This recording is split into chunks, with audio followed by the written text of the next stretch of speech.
এইমাত্র পাওয়া খবর, বন্যায় এখন পর্যন্ত 15 জনের অধিক মৃত্যু, ক্ষতিগ্রস্ত 60 লাখের বেশি মানুষ, এমনটাই আশঙ্কা। এই ছিল শিরোনাম, এবার জানাবো বিস্তারিত।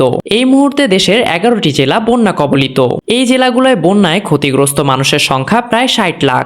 এই মুহূর্তে 8,87,629টি পরিবার পানিবন্দী। আর এই বন্যায় এখন পর্যন্ত 15 জন মারা গেছেন।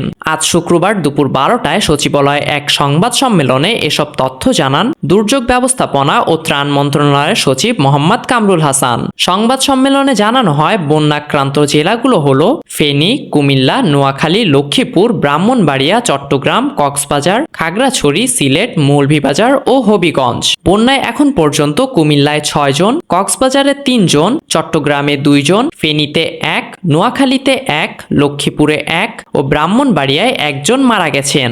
আবহাওয়া অধিদপ্তরের পূর্বাভাসে তথ্য উল্লেখ করে দুর্যোগ ব্যবস্থাপনা ও ত্রাণ মন্ত্রণালয়ের সচিব কামরুল হাসান বলেন, বন্যা পরিস্থিতি ধীর গতিতে উন্নতি হচ্ছে। কামরুল হাসান বলেন, এখন পর্যন্ত আশ্রয় কেন্দ্রে আশ্রয় নিয়েছেন 1,88,739টি মানুষ। বন্যা কবলিত এলাকাগুলোয় এখন পর্যন্ত 3,52,00,000 নগদ টাকা, 20,150 মেট্রিক টন চাল, 15,000 প্যাকেট শুকনা খাবার বরাদ্দ করা হয়েছে। কামরুল হাসান বলেন, বন্যা কবলিত এলাকায় সেনাবাহিনী, নৌবাহিনী, coast guard, BGP, fire service, police সদস্য ও বৈষম্য বিরোধী ছাত্র আন্দোলনের শিক্ষার্থীরা উদ্ধার কাজ চালাচ্ছেন।